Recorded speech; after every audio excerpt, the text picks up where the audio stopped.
መገናኛ ላይ እንገናኝ። ቴምሮች ነን። መገናኛ የካ ክፍለ ከተማ ጀርባ ላይ አዲስ ሳይት ይዘንላችሁ መጥተናል። ከባለ 1 መኝታ 60 ካሬ ጀምሮ እስከ ባለ 3 መኝታ 145 ካሬ አማራጮች በልዩ አከፋፈል በ40 60 60%ቱን ቁልፉን ስናስረክቦ ይከፍሉናል። በ20/80 80%ቱን በ15 ዙር በግንባታ ሂደት ይከፍሉናል። 100% ለሚከፍሉ ደንበኞቻችን የ35% ልዩ ቅናሽ እናደርግሎታለን።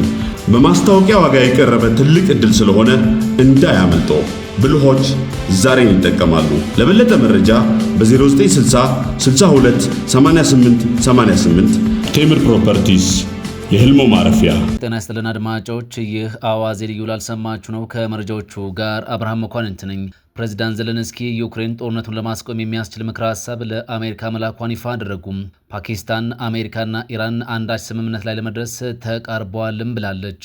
የኢራን ጦርነት ከተጀመረ ወዲህ ሁቲዎች 6 ሰዎችን መግደላቸው ተነገረም። እነዚህና ሌሎች ጉዳዮችን ጨምረን በዝርዝር እናስደምጣችኋለን። አብራችሁን ቆዩም። ፕሬዚዳንት ዘለንስኪ ዩክሬን ጦርነቱን ለማስቆም የሚያስችል ምክረ ሀሳብ ለአሜሪካ መላኳን ይፋ አደረጉም። ፕሬዚዳንቱ ለአሜሪካ የላኩት ምክረ ሀሳብ ዝርዝር ጉዳይ የታወቀ ነገር የለም። ሩሲያና ዩክሬን የአሜሪካ ተወካይ አደራዳሪዎች ስቲቭ ዊትኮቭና ጃሬድ ኩሽነር ጉብኝት እንደሚያደርጉም በመግለጽ ላይ ናቸው። ዊትኮቭና ኩሽነር ባለፈው ጥር ወር ላይ ወደ ሞስኮ ተጉዘው እንደነበር የሚታወስ ሲሆን ወደ ኪቭ ግን እስካሁን አልተጓዙም። ፕሬዚዳንቱ ሀገራቸው የሩሲያውን ጦርነት ለማስቆም ምክረ ሀሳብ ልከናል ያሉት ጦርነቱ በ24 ሰዓት እንደሚያጠናቅቁ ቃል ገብተው ለነበሩት ለፕሬዝዳንት ዶናልድ ትራምፕ ነው። የሩሲያ ዩክሬን ጦርነት ምንም አይነት መፍትሄ ሳይሰጠው 4 ዓመት ከመንፈቅም አልፎታል። ፕሬዝዳንት ዘለንስኪ ከሰሞኑ አሜሪካን ጨምሮ ሌሎች የምዕራብ ሀገራት ወዳጆቻቸው የዩክሬንን የአየር መከላከያ ስርዓት እንዲያጠናክሩ ጥሪ እያቀረቡ ባለበት ወቅት ነው ይህንን ያሰሙት። እንደ ዘለንስኪ እምነት ከሆነ አሜሪካ ለዩክሬን የአየር መከላከያ ስርዓት የምትሰጥ ከሆነ እንዲሁም በሞስኮ ላይ ጫናዎችን የምታሳድር ከሆነ ሩሲያ ጦርነቱን የማራዘም እቅዷን በመተው ወደ ንግግር ጠረጴዛው ትዞራለች የሚል ነው። አሜሪካ የዩክሬኑ ጦርነት በዲፕሎማሲያዊ መንገድ እንዲፈታ ለማድረግ በሚል በዚህ ዓመት ለ3 ጊዜ ያህል ንግግሮች እንዲደረጉም ማድረጓ ይታወቃል። ነገር ግን ይህ የአሜሪካ ጥረት በመካከለኛው ምስራቅ ውጥረት ምክንያት ሊገፋበት አልተቻለም። በየካቲት 21 አሜሪካና እስራኤል ከኢራን ጋር ወደ ቀጥተኛ ጦርነት በመግባታቸው የዩክሬኑን ጦርነት አባከና የሚለው ሳይገኝም ቀጥሏል። በዚህ መሃልም ሞስኮና ኪቭ እጅግ ከባድ የተባሉ ጥቃቶችን በማድረስ ቀጥለዋል። ፕሬዚዳንት ዘለንስኪ ከሰሞኑ ሩሲያ ወደ 50 ሺህ የሚደርሱ ወታደሮቿን ወደ ጦር ግንባር የማሰማራት እቅድ እንዳላት መናገራቸው አይዘነጋም። ምንም እንኳን ሞስኮ ይህንን የፕሬዚዳንቱን ውንጀላ አልቀበለውም ብትልም፣ በተመሳሳይ መረጃ የዩክሬኑ ፕሬዚዳንት ቮሎዲሚር ዘለንስኪ ሩሲያ አገራቸውን ለማጥቃት ከሰሜን ኮሪያ ያገኘችውን ሚሳኤል እየተጠቀመች ነው ሲሉ ክሳቸውን አሰምተዋል። ፕሬዚዳንቱ ይህንን ክስ ያሰሙት አገራቱ ሌሊቱን አንዳቸው ሌላኛቸው ላይ ጥቃት ሲፈጽሙ ከቆዩ በኋላ ነው። ዩክሬን በደቡብ ዛፖሮዥያ ከተማ ላይ የተፈጸመው የባላስቲክ ሚሳኤል ጥቃት 7 ሰዎችን መግደሉንና ቢያንስ 24 ሰዎችን ማቁሰሉንም አስታውቃለች።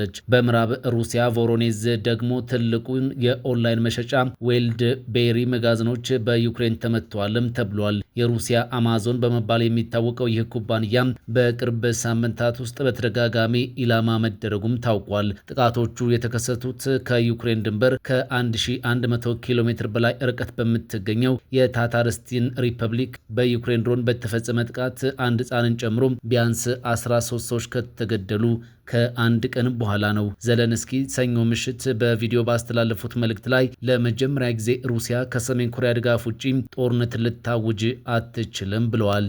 ፓኪስታን፣ አሜሪካና ኢራን አንዳች ስምምነት ላይ ለመድረስ ተቃርበዋል አለች። አደራዳሪዋ ፓኪስታን የኦማንና ኢራን የሆርሙዝ አስተዳደር ድርድር በጥሩ ደረጃ ላይ እንደሚገኝ ማስታውቃለች። የፓኪስታን የመከላከያ ሚኒስትር አሁን ነገሮች እንደገና ወደ ሰላም ስምምነት ያዘነበሉ ይመስላሉም ብለዋል። ምንም እንኳን በቀጠናው አዳዲስ ጥቃቶች እየተፈጸሙ ቢሆንም አሜሪካና ኢራን ግን የሆነ አይነት ስምምነት ለመድረስ መቃረባቸውን ነው ፓኪስታን የገለጸችው።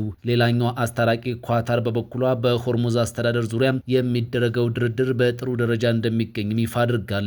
የፓኪስታን መከላከያ ሚኒስትር ከብሉምበርግ ጋር በነበራቸው ቆይታ በመጨረሻዎቹ 2 እና 3 ቀናት የታዩት ምልክቶች ወደ ሆነ አይነት ስምምነት መቃረባችንን ያሳያሉ ብለዋል። የኢራኑ የውጭ ጉዳይ ሚኒስትር አባስ አራክቺ ትላንት ማክሰኞም ከፓኪስታን የሀገር ውስጥ ጉዳይ ሚኒስትር ሞህሰን ናቅቪ ጋር መገናኘታቸው ይፋ ቢያደርጉም በምን ጉዳዮች ላይ እንደተወያዩ ግን ዝርዝር መረጃ ከመስጠትም ተቆጥቧል። የውጭ ጉዳይ ሚኒስቴር መስሪያ ቤቱ የሚኒስትሩ ጉብኝት በክልሉ ደህንነትና ሌሎች ጉዳዮች ዙሪያ ለመወያየት ያለመ እንደነበርም አስታውቋል። 5ኛ ወሩን ባስቆጠረው በዚህ ጦርነት በዋናነት በኢራንና በሊባኖስ በሺዎች የሚቆጠሩ ሰዎችም ተገድለዋል። ፓኪስታንና ኳታር ደግሞ በዚህ ጦርነት ውስጥ አስታራቂ ሆነው ዘልቀዋል። ኢራንም በኦማን፣ ዮርዳኖስ፣ ኩዌት፣ እስራኤል፣ የተባበሩት አረብ ኤምሬትስና ሳውዲ በሚገኙ የአሜሪካ ወታደራዊ ቤዞች ላይ ጥቃት ስታደርስ መምጣቷ አይዘነጋም። አሜሪካ በዚህ ወቅት ኢራን በድርድር ላይ እንደምትገኝ ብትገልጽም ኢራን በአስታራቂዎች በኩል መልእክቶችን ከመለዋወጥ ባለፈ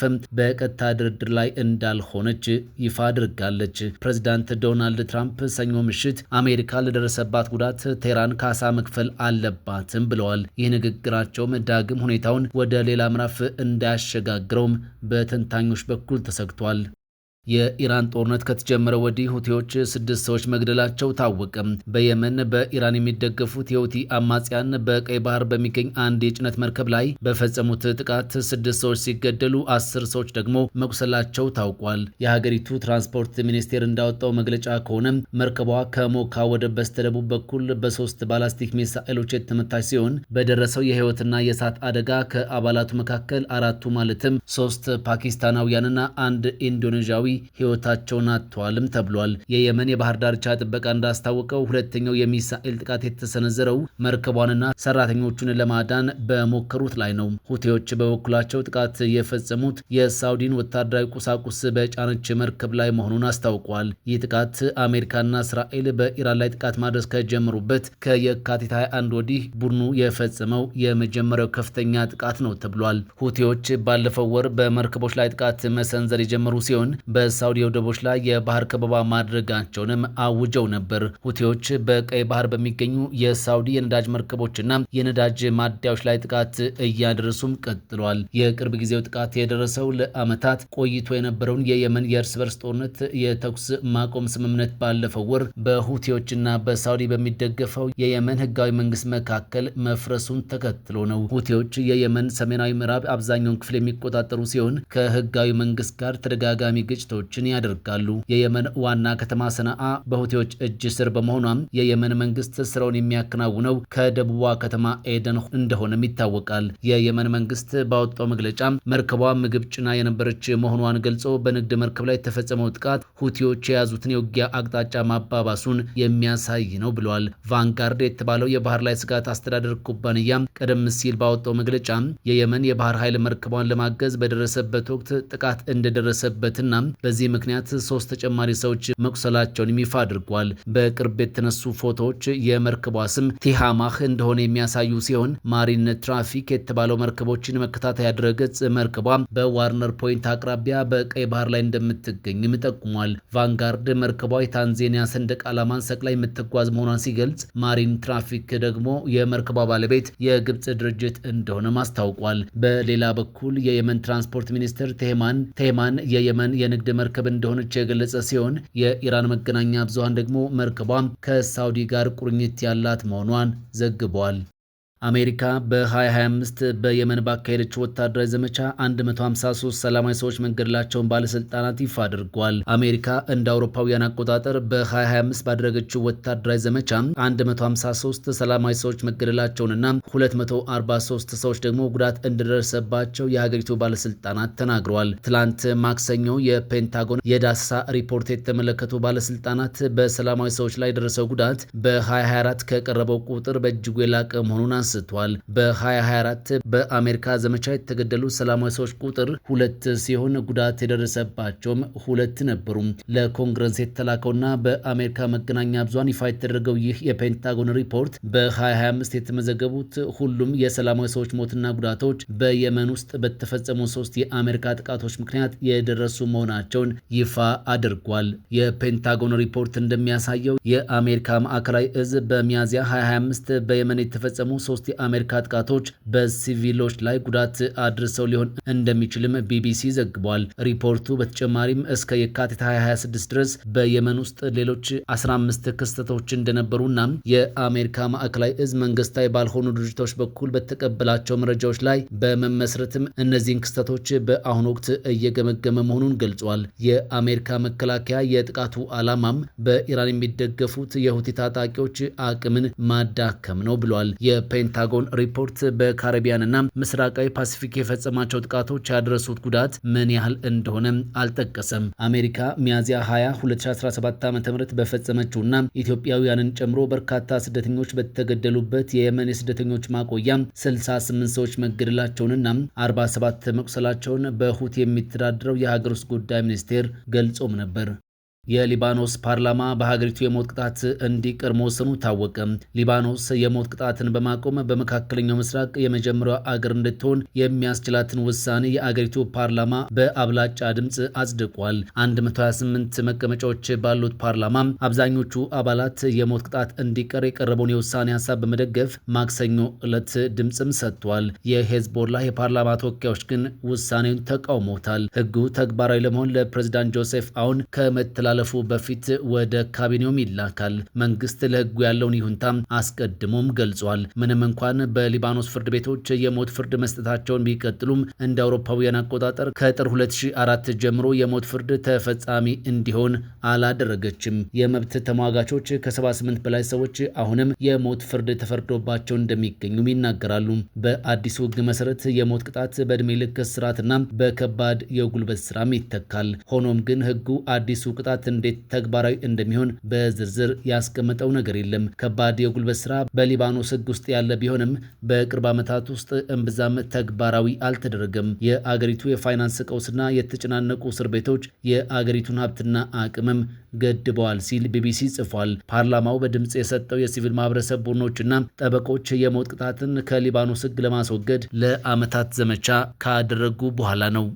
ከሰሜን ኮሪያ የተተኮሰው ሚሳኤል የቀጠናውን ውጥረት አባብሰውታል ተብሏል። አሜሪካና ደቡብ ኮሪያ ሊያካሄዱት ካዘጋጁት ግዙፍ የጋራ ወታደራዊ ልምምድ ጥቂት ቀናት ቀደም ብሎ ሰሜን ኮሪያ ሌላ አዲስ የባላስቲክ ሚሳኤል በማስወንጨፍ ቀጠናውን አስበርግጋለችም ተብሏል። የደቡብ ኮሪያና የጃፓን ወታደራዊ ባለስልጣናት እንዳሉት ውጥረት በነገሰበት የኮሪያ አካባቢ የተደረገው ይህ ድርጊት አዲስ የፖለቲካና የደህንነት ስጋትን ደቅኗል። የፒዮንግያንግ አስተዳደር ሚሳኤሉን የተኮሰው ከምስራቃዊ ሳን የባህር ዳርቻ ሲሆን የጦር መሳሪያው በምስራቅ ባህር ማለትም የጃፓን ባህር ላይ ከ700 ኪሎ ሜትር በላይ ርቀትም ተጉዞ አርፏል። ይህ ድርጊት አሜሪካና ደቡብ ኮሪያ ኡልቺ ፍሪደም ሺልድ የተሰኘውን ዓመታዊ መጠነ ሰፊ ወታደራዊ እንቅስቃሴ ለመጀመር በሚዘጋጁበት ወቅት መከናወኑ ድንገተኛ እንዳልሆነም ተገምቷል። ሰሜን ኮሪያ እነዚህን የጋራ ልምምዶች ሀገሬን ለመውረር የሚደረጉ ማደናገሪያዎች ናቸው በማለት አጥብቃም ተቃውማለች።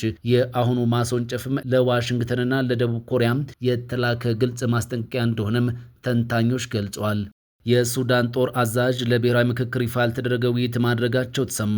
የሱዳን ጦር አዛዥ ጀነራል አብዱልፈታህ አልቡርሃን በሀገሪቱ የሚካሄደውን ጦርነት ተከትሎ ሁሉንም ወገኖች ያካተተ ብሔራዊ ምክክር ለማካሄድ ከፖለቲካና ከሲቪል ማህበረሰብ ተወካዮችና ከተለያዩ ባለሙያዎች ጋር ይፋ ያልተደረገ ውይይት ማድረጋቸውን አልጀዚራ ጽፏል። በውይይቱ የተሳተፉ ወገኖች ለብሔራዊ ምክክር የሚያመች ሁኔታ ለመፍጠር በተወሰኑ ተግባራዊ እርምጃዎች መስማማታቸው ታውቋል። ከነዚህም መካከል በፖለቲካ ተቃዋሚዎች ላይ የሚደረጉ የሚዲያ ዘመቻዎችን ማቆምና በተቃዋሚ ፖለቲከኞች ላይ የተመሰረቱ የሞት ቅጣት ሊያስከትሉ የሚችሉ ክሶችን ማቋረጥ ይገኝበታል። በተለይም በቀድሞ ጠቅላይ ሚኒስትር አብደላ ሐምዶክ የሚመራው የሱዳን ፖለቲካ ጥምረት አባላትን ጨምሮ በበርካታ የፖለቲካ ተዋናዮች ላይ ክሶች መቅረባቸው ተጠቅሷል። ክሶቹም ከጦርነቱ ጋር በተያያዙ ወንጀሎች፣ ጦርነትን ማነሳሳትና ህገ መንግስቱን ማፍረስ የሚሉ ክሶችን ያካትታሉ። ለብሔራዊ ምክክር ከተለያዩ ወገኖች የተወጣጡ በሰፊው ተቀባይነት ያላቸው ገለልተኛ ሰዎችን ያካተተ የዝግጅት ኮሚቴ እንዲቋቋም በውይይቱ ተስማምተዋል። ኮሚቴው የምክክሩን ተሳታፊዎች አጀንዳ፣ ቦታና ጊዜ እንዲሁም የቀጠናውና ዓለም አቀፍ ታዛቢዎችን የመጋበዝ ሂደት እንደሚወስን ይጠበቃል። ከዚህ በተጨማሪም ጀነራል አልቡርሃን ከፖለቲካ ቡድኖች መሪዎች፣ ከባህላዊ መሪዎች፣ ከሃይማኖት መሪዎች፣ ከአካዳሚ ምሁራን፣ ከተለያዩ ባለሙያዎችና ከተቃዋሚ ኮሚቴዎች ተወካዮች ጋር ስብሰባዎች ማድረጋቸውም ታውቋል። ዓላማውም ብሔራዊ መግባባትን ማጠናከርና ሁሉም የሚስማማበት ብሔራዊ ፕሮጀክት ላይ መድረስ እንደሆነም ተነግሯል። በሌላ በኩል የተባበሩት መንግስታት፣ የአፍሪካ ህብረት፣ የአውሮፓ ህብረት፣ ኢጋድና የአረብ ሊግን ያካትተው ቡድን በሱዳን የፖለቲካ ውይይት ለማስጀመር እየሰራ ቢሆንም በፖለቲካ ቡድኖች መካከል ባሉ ልዩነቶች ምክንያት እስካሁን ተጨባጭ ስምምነት ማምጣት አልተቻለም። በተለይም በቅርቡ በአዲስ አበባ የተደረገው ውይይት በሱዳን የፖለቲካ ቡድኖች መካከል ባለው አለመግባባት ምክንያት ውጤታማ ሳይሆን መቅረቱም ተነግሯል። የሱዳን ብሔራዊ ምክክርን ለማካሄድ ጥረት እየተደረገ ያለው የሱዳን ጦርና ፈጥኖ ድራሽ ኃይሉ የሚያደርጉት ጦርነት 3ኛ ዓመቱን በያዘበት በዚህ ወቅት ነው። የታቀደው ብሔራዊ ምክክር ጦርነቱን ለማስቆምና ወደ ፖለቲካዊ መፍትሄ ለመሸጋገር ዋነኛ የፖለቲካ መድረክ ይሆናል ተብሎም በበርካቶች ተጠብቋል። መገናኛ ላይ እንገናኝ። ቴምሮች ነን። መገናኛ የካ ክፍለ ከተማ ጀርባ ላይ አዲስ ሳይት ይዘንላችሁ መጥተናል። ከባለ 1 መኝታ 60 ካሬ ጀምሮ እስከ ባለ 3 መኝታ 145 ካሬ አማራጮች በልዩ አከፋፈል በ40/60 60%ቱን ቁልፉን ስናስረክቦ ይከፍሉናል። በ20/80 80%ቱን በ15 ዙር በግንባታ ሂደት ይከፍሉናል። 100% ለሚከፍሉ ደንበኞቻችን የ35% ልዩ ቅናሽ እናደርግሎታለን። በማስታወቂያ ዋጋ የቀረበ ትልቅ ዕድል ስለሆነ እንዳያመልጦ። ብልሆች ዛሬን ይጠቀማሉ። ለበለጠ መረጃ በ0960 62 88 88 ቴምር ፕሮፐርቲስ የህልሞ ማረፊያ